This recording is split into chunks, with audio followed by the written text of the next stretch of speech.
درود صمیمانه به حضور هموطنان عزیز و بینندگان گرامی. امروز روز پنجشنبه 27 خرداد سال 1395 برابر با 16 جون 2016 و سال آریایی 2575 من دکتر رهنوردی در حضور شما هستم، در خدمت شما هستم و طبق معمول برنامه طلوع را هر پنجشنبه از ساعت 1 تا الی 2 بعد از ظهر به حضورتون از طریق تلویزیون بین المللی چنل وان تقدیم میکنم. و عرض کردم این برنامه یک برنامه سیاسی و اجتماعی است، بیشتر جنبه آگاهی دهنده است، چون تا روزی که کسی آگاهی نداشته باشد نمیتواند به حقیقت زندگی و حقیقت مسائل پی ببره. همونطوری که به ما آگاهی ندادن که آقای روح الله خمینی کیست و از کجا آمده و چه نظراتی داره، چشم بسته رفتن به خیابانها و مملکت به هم ریختن. به هر حال مطلبی که امروز خواستم اول برنامه حضورتون عرض بکنم اینه که از هفته پیش یه جریاناتی در شهر اورلاندو در استیت فلوریدا که اون هم برای خودش یه دیزنیلندی داره، چون در آمریکا 2 تا دیزنیلند داریم، یکی مال اورلاندو است، یکی مال اورنج کانتیه. در اونجا اتفاقی میفته و یک نفر به نام عمر صدیق یا صدیقی متین، صدیقی در این اعراب اسم پدر میذارن، پدرش صدیقی متینه، خودش عمر متینه، عمر صدیقی متینه، اسم پدرش هم گذاشتن. یک انسان 29 ساله که در این مملکت به دنیا اومده از یک پدر و مادر افغانی که اونها هم زندگی بسیار خوب و بسیار مرفهی دارن. حالا حضورتون عرض میکنم دست به کشتار میزنه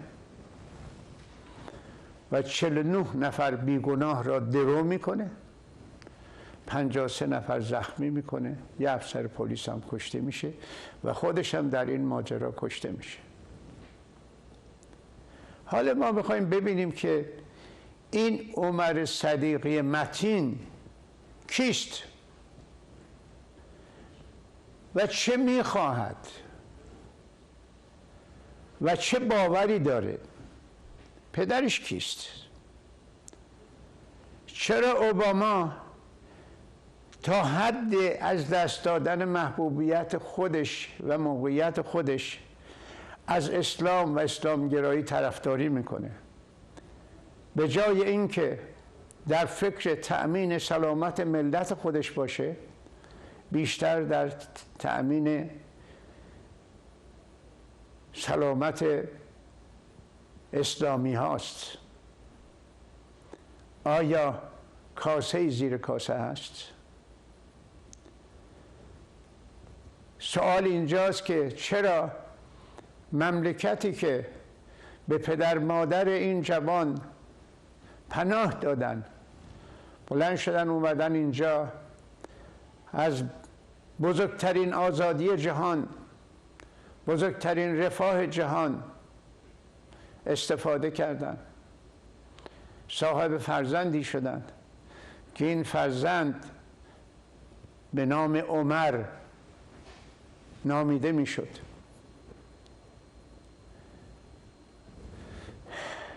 و عمر متین از قراری که میگن تا حالا به سر جریانات زیادی داشته و ایشون 29 سالشون بوده، در اینجا در آمریکا به دنیا میاد، در آمریکا تحصیل میکنه، در آمریکا بزرگ میشه و حضورتون عرض کنم که در یک بنگاه نه، یک کمپانی شرکت امنیتی به نام J4S استخدام میشه به نام سیکیوریتی. بعداً FBI در سالهای 2007 و 2013 متین را به سوال جواب میکشه و در مورد او تحقیق میکنه، اما نکته خاصی در مورد او نیافته است. این آقای FBI با این ید و بیضه، با این بودجه بدون حساب و کتاب، از این چیزی پیدا نمیکنه، در حالی که اگر با خانم این شخص، با همسر این شخص به نام ستاره یوسفی صحبت کردن، میگن ستاره یوسفی زن سابقه، چون اینا هی زن میگیرن، 3-4 تا زن که 4 تا زن قانونی میتونن داشته باشن، 60 تا صیغه میتونن داشته باشن. این بابا میگه ستاره یوسفی در سال 2009 4 ماه با متین زندگی کرده. اینی که گزارش میدن و میگوید آدم عصبانی، فحاش و کتک زنی بود. یعنی از سر کار که میمد خونه دنبال یه بهانه میگشت که بتونه این زن رو کتک بزنه.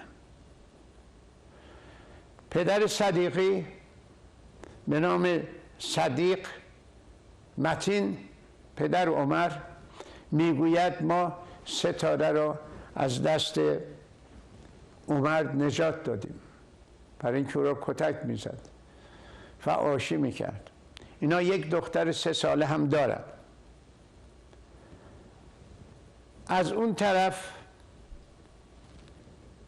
پدر عمران یعنی صدیق عمران میگوید کاری که همشنگرایان میکنند خود خدا جوابش را میدهد، جزایش را میدهد. خود خدا کجاست که بره تو قوم در حجره ها ببینه که در اونجا همجنسگرایی یعنی چی؟ یک نفر آخوند سالم از اونجا در نمیاد. 4-5 سال در اون مثلا در اون جاها که اینها زندگی میکنن منبع فساده. خدا اونجا رو نمیبینه، حالا خدا جزای همجنسگرایان میده. این از طرز فکر موقعی که میگیم که آقا اینها افکارشون، حتی این بابا به نام صدیق عمران پدر عمر در یک سری از برنامه‌های ویدیوی خود میگوید من رهبر انقلابی افغانستان هستم. توجه بفرمایید، عجیبه، رهبر انقلابی افغانستان. به نظرم پدرم خل بوده یا اینکه یه چیزش میشده، به هر حال. و اعضای دولت خودش رو هم معرفی میکنه. آخه اینجا مد میشه که میگن آقا دولت موقت تشکیل بدید. در مورد عده‌ای از رفقای ما هم بعضیا این عقیده داشتن که مسخره ترین چیزه که شما بیایید اینجا فقط دلتون خوش باشه که دولت موقت تشکیل دادید. So what؟ دولت آقا مثلا وزیر جنگن، در صورتی که مثلا یه دونه شلاق هم تو دستش نیست، یا وزیر فرهنگ. این مسخره بازی ها رو معلومه که این بابا رو هم فرستادن اینجا میاد اعضای خودش معرفی میکنه و میگوید، گفتم پسرش در یک شرکت کار میکنه و چیزی که میگه اینه که این در مورد پسرش میگه هم بچه، اینجا نوشته که بچه آرام، متین میگه صدیق متین پسرش بچه بسیار خوب و تحصیل کرده توصیف میکند که به پدر و مادرش احترام میگذاشته. اینها دروغ میگن. اینها عرض کردم، اینها کسی که باورهای اسلامی داشته باشه محال راست بگه، از اون پیغمبرش تا پایینش محاله. اینها دروغ در ذات اینهاست، دروغ در خون اینهاست، دروغ در نسل اینهاست. این بابا این حرفا رو میزنه که از مجازات راحت بشه، در حالی که به عقیده من این آقای عمر در خانواده بزرگ شده. این خانواده بودن که این افکار را گذاشتن این در مغزش فرو بکنه که اسلام بر حق است و مسلمان باید زندگی کنه و غیر مسلمان باید از بین بره.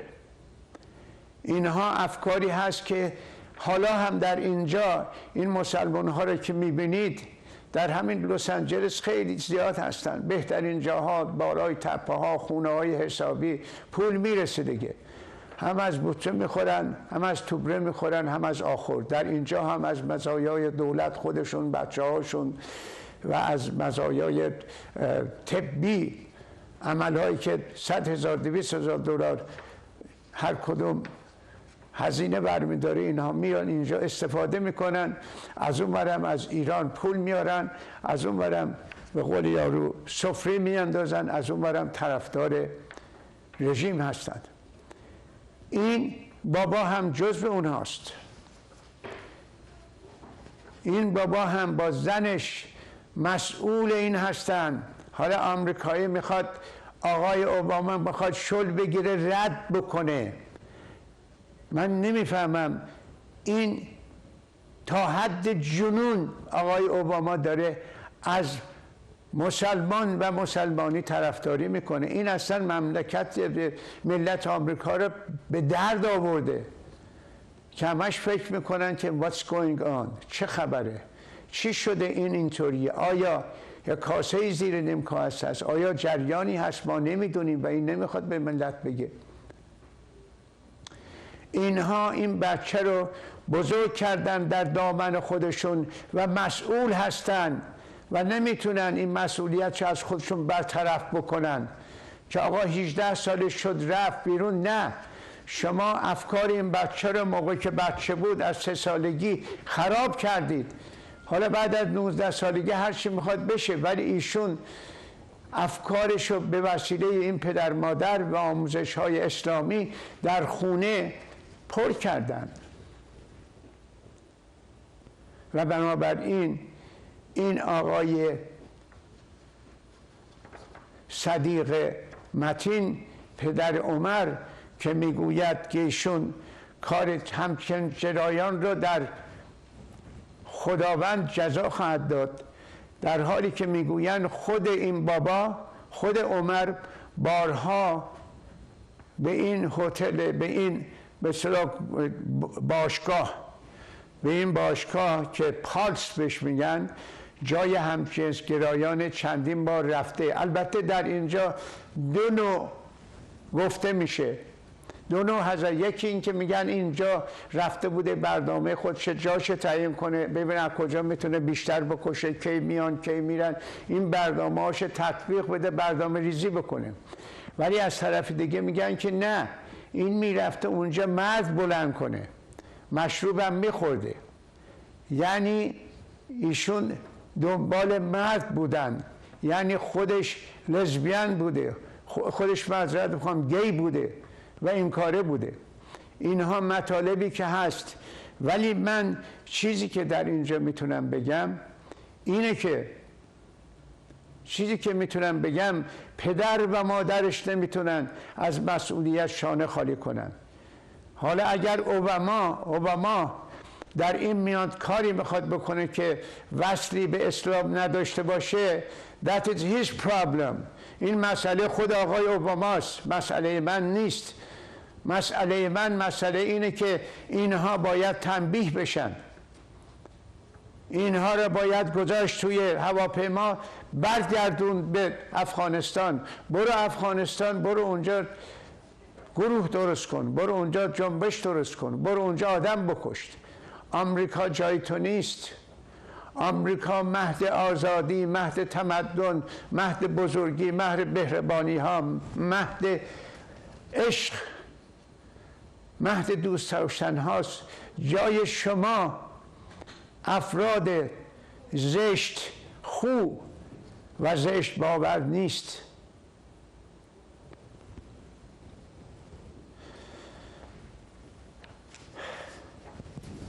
در مورد به اصطلاح آزادی در آمریکا، من در کتاب خودم به نام کتاب بر سکوی آرزوها که در سال 2002 این کتاب نوشتم، در مورد مجسمه آزادی که سمبل دموکراسی در دنیا می باشه چنین نوشتم. اینه میخوام براتون بخونم، خیلی مهمه. این مجسمه که از سوی فرانسویان به آمریکاییان، این درست نوشته من تو کتاب بر سکوی آرزوهاست، این مجسمه که از سوی فرانسویان به آمریکاییان پیشکش شده شاخص آزادی و دموکراسی بوده و فلسفه وجودی این مجسمه از اشعاری که مالا زاروس شاعر بزرگ روی پایه این مجسمه نوشته به خوبی روشن می شود. افکارش چی بوده که این مجسمه را آوردن دادن بشه. لاروس چند بیت از اشعارش رو برای شما میخونم که در اون زیر این مجسمه نوشته: به سوی من بفرستید خستگان خود را، تهیدستان خود را، توده های سرگشته خود را، اونها که آرزو میکنند آزاد نفس بکشند. به سوی من بفرستید بی خانمان ها را، طوفان زدگان را. من مشعل خود را در کنار دروازه طلایی می افروزم. ببین چی میگه، درست کرده، میگه سوی من بیایید، سوی آزادی. اونها که آخه شما در اینجا چی کار میکنید؟ این مجسمه در سال 1886 از طرف ملت فرانسه به ملت آمریکا هدیه شد و در سال 1886 یعنی 2 سال دیگه در حد فاصل بندرگاه، در مدخل بندرگاه نیویورک در جزیره کوچک منهاتن نصب گردید. مالا زاروس شاعر نمی نویسد که تو را دعوت نمی کند و تو را دعوت نمی کند بیایی و از تمام نعمات این سرزمین که بزرگترین اون آزادی و دموکراسی می باشد استفاده کنی و از تمام امکانات رفاهی اون در مورد تحصیل فرزندانت بهره مند شوی، ولی دست به اسلحه ببری و مردم بیگناه را درو کنی و بخواهی پرچم اسلام را در آمریکا بکوبی.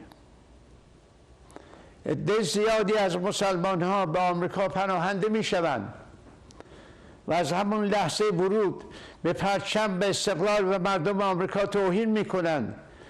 بایستی جلوی این گونه مهاجران را گرفت. من کاملا با گفته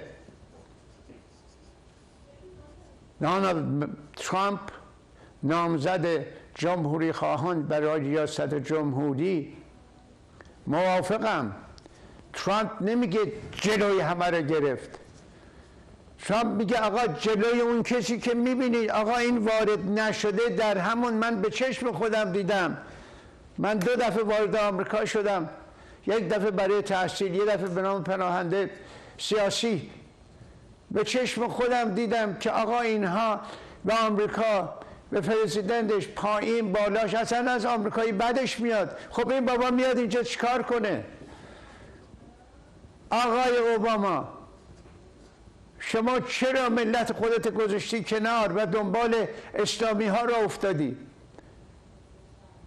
ترامپ حرف خوبی زد، گفت در مورد من خیلی عصبانی تر بود از اینه که بابا اون شوتر، اون کسی که تیراندازی کرده از اون باشه، در مورد اون صحبت کرد. زیادم همچه عصبانی نبود. نمیفهمم جریان چیه؟ بایستی مملکت قانون داشته باشه. این مملکت قانونه، land of law. اینجا قانون حکومت میکنه. باید قانونی وضع کرد افرادی که بر علیه آمریکا هستند، افرادی که تروریست هستند، افرادی که نابودی آمریکا را میخوان، افرادی که برای کشتن آمریکاییان نتونن به این مملکت وارد بشن و نبایستی وارد بشن. و این هیچ کجاش بر ضد دموکراسی نیستش که این آقایون روشنفکرهای قلابی اینها را آلت دست میدن که آقا مگه میشه اینجا سرزمین مهاجره؟ بله، ما هم اومدیم اینجا. من اولین بار در 1959 60 اومدم با آمریکا. آمریکایی بود با آزادی، در اونجا کشتار نبود، با آمریکا یا فحش میدادن. آقا پرچم آمریکا رو میاد آتش میزنه. این چه دموکراسی است که نباید از این تحقیق کرد که به چه مناسبت کسی که پرچم آمریکا رو آتش بزنه مسلماً خواهد تونست مردم اونجا رو بکشه. من از نادرخان در اتاق پروان خواهش میکنم به ما یه انتراکت بده و بعداً حضورتون رو مرتبه شرفیاب میشم. متشکرم.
ای وطن نامت شکوه‌آمیز و بالا و سترگ، جنگ جویانت شهنشاهان و مردان بزرگ، کوروشت بر قلب‌ها همواره رهبر بود و هست.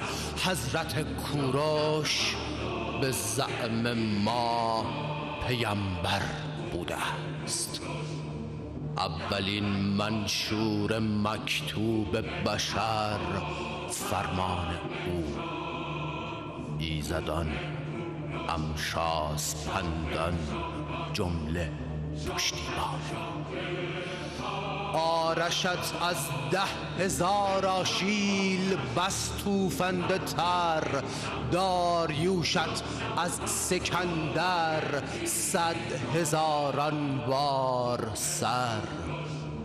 رخش و شب دیزت بلرزانند پشت عالمی، کاوه و گیو و فریدون هر یکی خود رستمی.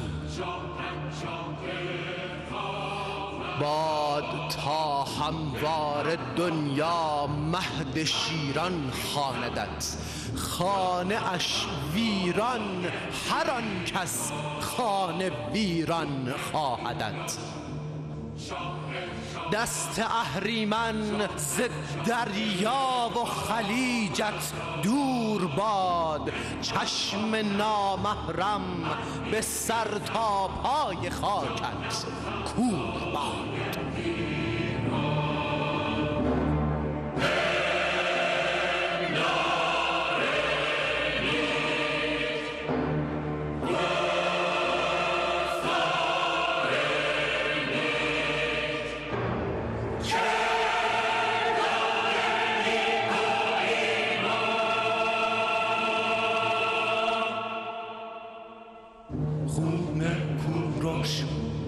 در رگ‌هایم خون پرخانشان، خون کوروش شاه شاهان، شاهنشاه خاوران. به فرمانش برمیخیزم، جانم فدای ایران. بر سر ما سایه او پرپورامزدای پاک. دشمنت گر لب به جنبت می نشانیمش به خاک. من از کوهم، من از آهن، از نژاد آریان. نسل رستم، نسل کاوه، با درفش کامیان. 2500 ساله فرهنگت جاویدان باد. سرنگون باد، واژگون باد، ظلم و زور و استبداد. بر خاک تو، در راه تو، خانه اش باد ایران. دست ایزد همراهت باد، جاویدان باد ایران، جاویدان ایران.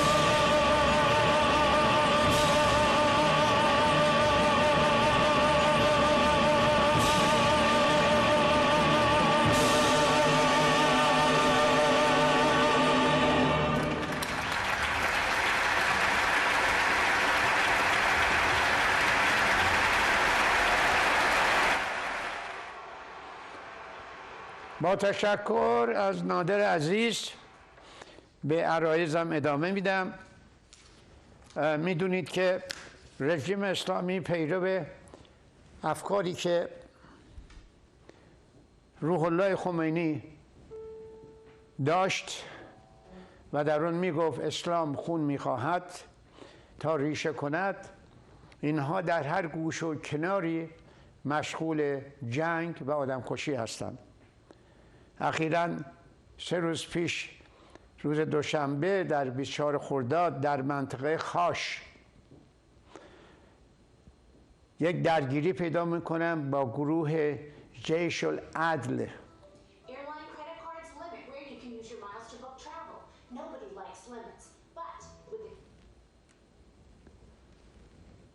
گروه جیش العدل یک گروه شبه نظامی سنی مذهب در بلوچ می باشد که با جمهوری اسلامی مرتب در جنگ است. در این درگیری اینطوری که اینها گزارش میدن 5 نفر از اعضای جیش العدل و 1 نفر از نظامیان ایران کشته میشه. شما میدونید هر آماری که میدن، هر احصایه‌ای که میدن دروغه. من از روز اول حضورتون عرض کردم پایه و اساس این رژیم روی دروغ و دزدی و نامردی و جنایت گذاشته شده.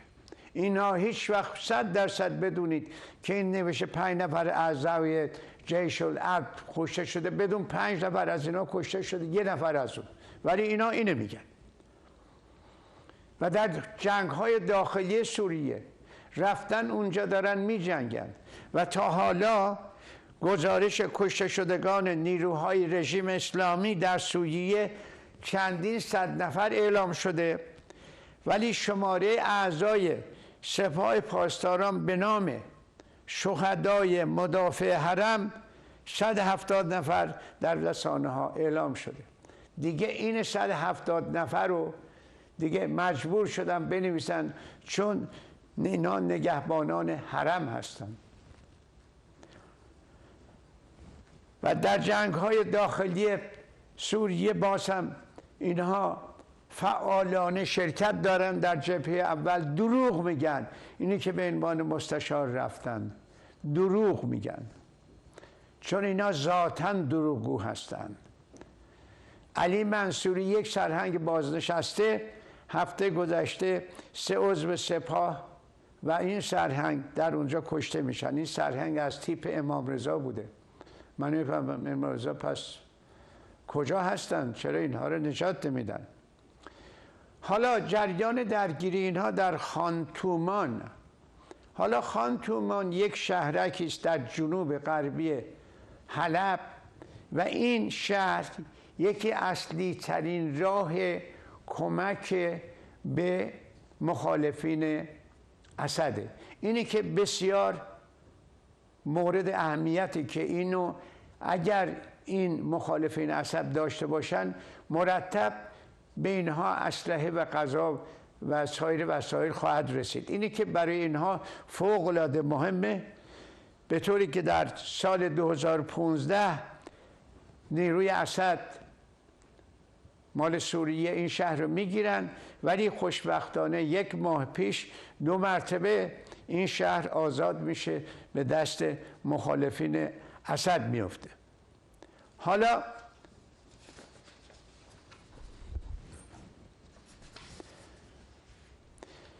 رژیم آخوندها علاوه بر این که این درگیری ها دارن، میدونید اصولا اینها با اقلیت ها مخالف هستند. اینها مثلا دشمن خونی گی ها هستند، یعنی اینها رو میکشن، هر کجا ببینن اینا رو به دار میزنن، در حالی که عرض کردم خودشون در اون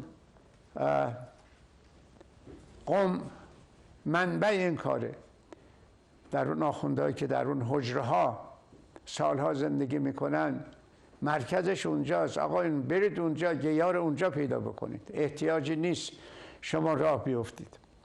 با اقلیت‌های مذهبی مخصوصا در سیستان و بلوچستان اینها دشمنی بخصوصی دارن. اخیراً اومدن 7 دانشجویان دانشگاه سیستان و بلوچستان اومدن یک جشنوانه‌ای به پا کردن به نام جشنواره به اصطلاح اقوام سیستان و بلوچستان.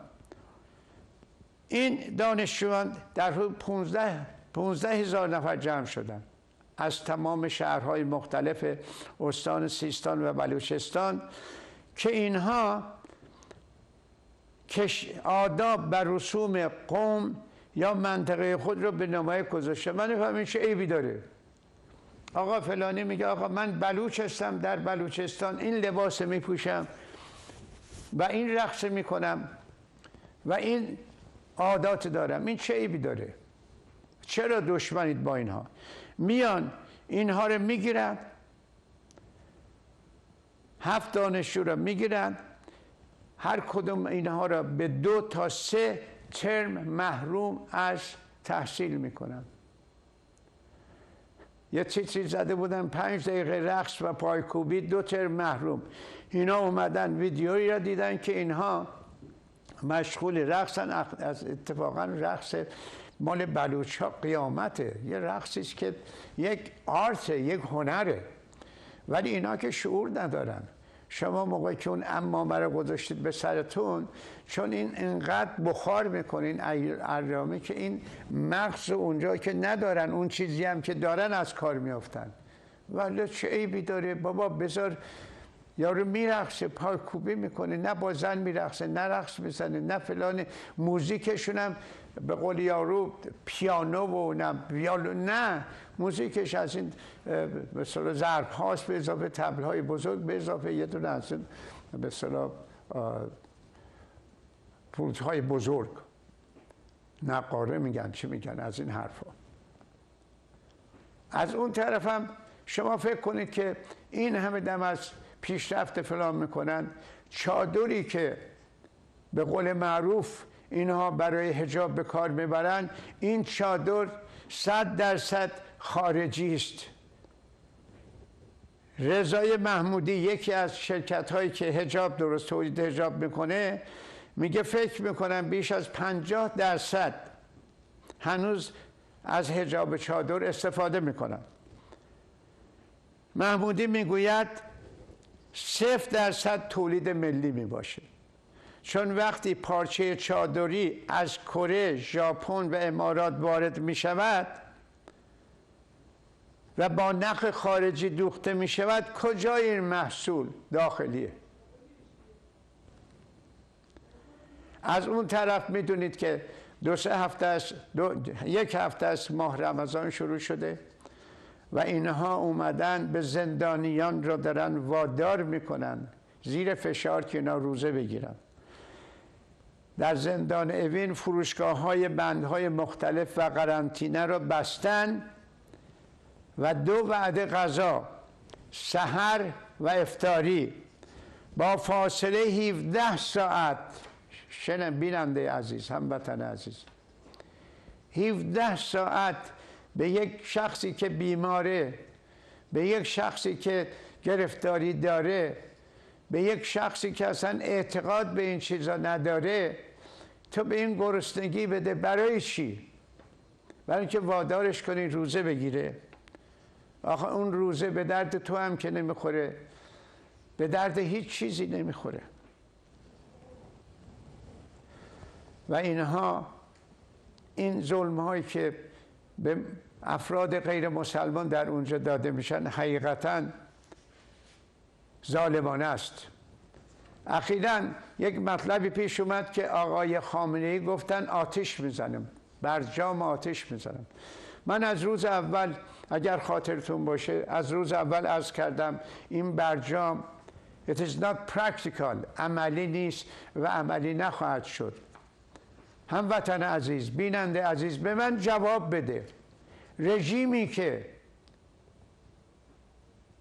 دزد باشه، رژیمی که دروغگو باشه، رژیمی که شالاتان باشه، رژیمی که توش یک آدم حسابی نباشه، آخه با این رژیم چطوری شما میتونید بیایید یه تعهدنامه بدید امضا بکنن؟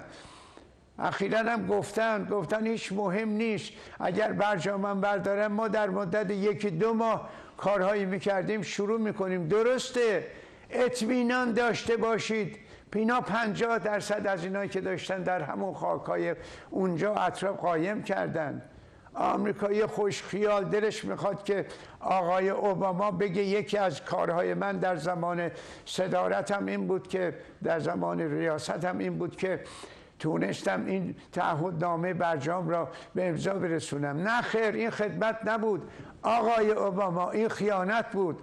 شما به رژیم اسلامی رشوه دادید، شما به رژیم اسلامی 150 میلیارد دلار پول دادید که بتونه بیشتر آدم بکشه، بیشتر اسلحه بخره، بیشتر ظلم کنه، بیشتر مردم ایران را از بین ببره.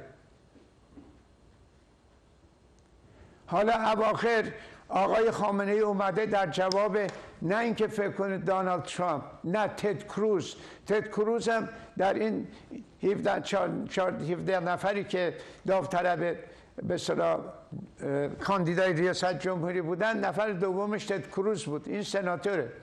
این در یکی از اینا گفته بود که، در یکی از این نطق‌های برای انتخاباتش گفته بود که اگر من رئیس جمهور بشم این برنامه به اصطلاح برجام پاره میکنم. بعد اینجا خامنه‌ای میگه که اگر شما اینو پاره بکنید من آتش میزنم. باریکالله. این میگه که اگر اینها بخوان پاره کنن، این پا میذاره بالاتر و میگه که من اون را آتش میزنم. باریکالله آقای خامنه ای، بله آتش هم. آقای خامنه ای آخه میدونید سوابق طولانی دارن در آتش زدن. در کتاب من بخونید، در اونجا کاملا نوشتم با مدرک، داکومنتری، با مدرک، که همین آقای خامنه ای بود که میرن مواد منفجره رو در خیابون از یک دوافروش از اونجا میخرن، با 2 نفر همراهش بلند میشه میاد به آبادان. در آبادان اونجا این مأموریت اداره میکنه و موقعی که سینمای رکس آبادان آتش میزدن، این اونجا نشسته بود و این پیپ میکشید با عینک سیاهش. ایشون ید طولایی در آتش زدن دارد. بخونید و بدونید این جانی، این جنایتکار، این آدم کش اومده داره به شماها حکومت میکنه. وای به حال شماها، وای به حال ماها.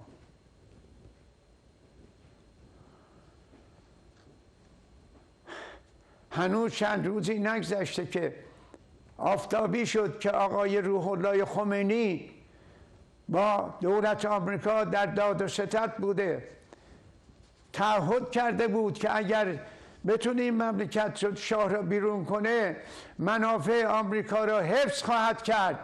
حالا شما اطمینان داشته باشید بعد از 30 سال که این مدارک زمان آقای خامنه ای برملا بشه، یعنی عمومی بشه، عمومی بتونن از این مدارک که حالا به صورت مدارکی است که نمیشه بهش دسترسی پیدا کرد تا 30 سال یا 27 سال، در اونجا خواهید دید که آقای خامنه ای این حرفایی که میزنه، این بچه گول زنه، این حرفایی که میزنه، به آمریکا فحش میده، به آمریکا بد میگه، اینها تمام دروغه.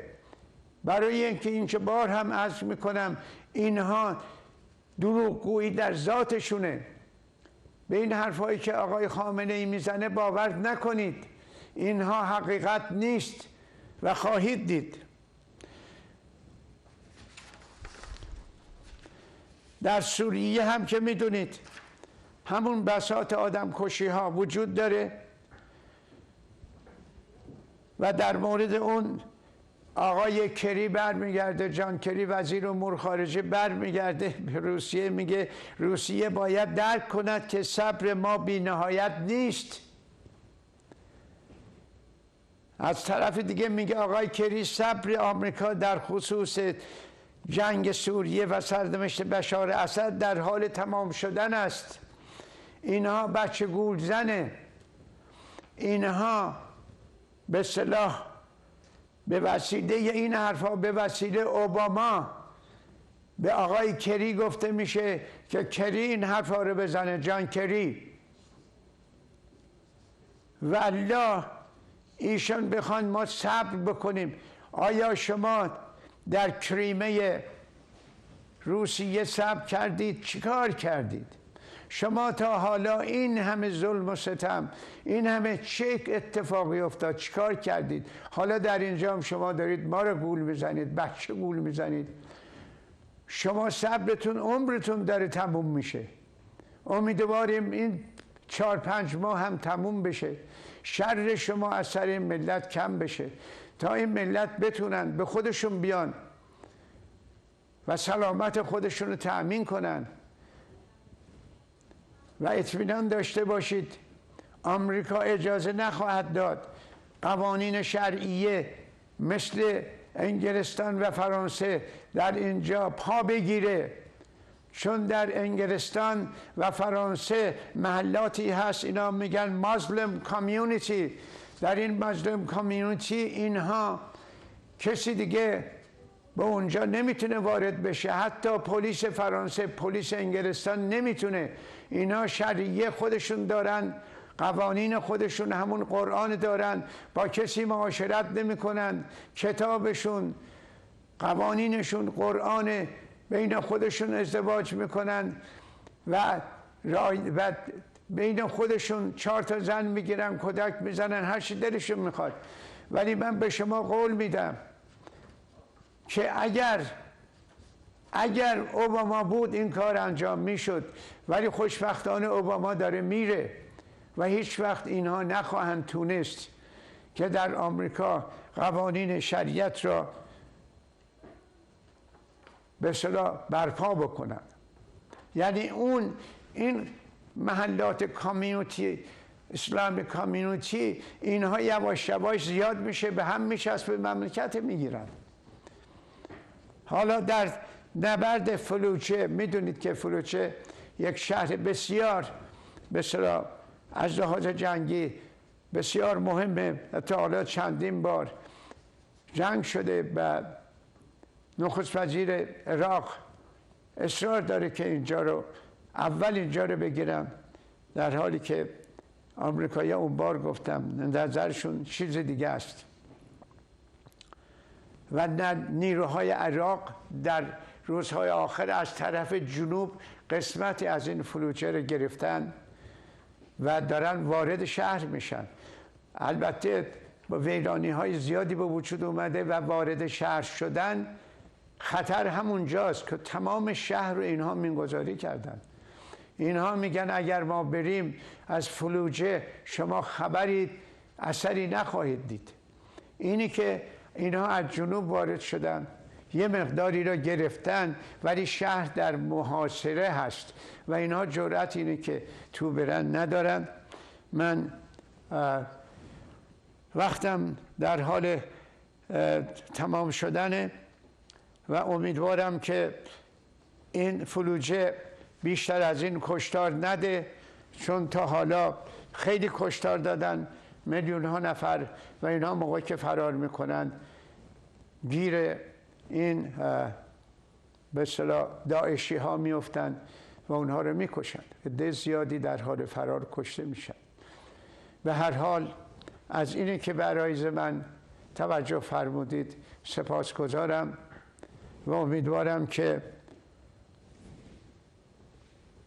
هرچه زودتر این انتخابات جدید برسه و یک فردی بیاد روی کار که حقیقتاً دل جرأت داشته باشه، حقیقتاً مدیر باشه، بایس نباشه. بایس یعنی متعصب، کسی که اصلا شما میبینید اینها در آمریکا متاسفانه اونطوری که ماها فکر میکنیم که در اینجا کسانی هستن که به اصطلاح به مساوات برابری، نه، از این خبرام نیست. اینا بایس خیلی دارن. شما مثلا در همین حزب دموکرات و حزب جمهوری خواه ببینید، هیچ کدومشون، هر کدومشون دروغ خودشون میگن، هر کدوم دارن طرفداری میکنن از افراد خودشون. به هر حال امیدوارم در هر کجا باشید، هستید و باشید، شاد باشید، شاد زندگی کنید و امیدوار باشید مملکت ما هر چه زودتر از شر این رژیم جنایتکار و رژیم جنون رهایی ببخشه. پاینده باد ایران عزیز، برقرار باد ملت بزرگوار ایران. متشکرم.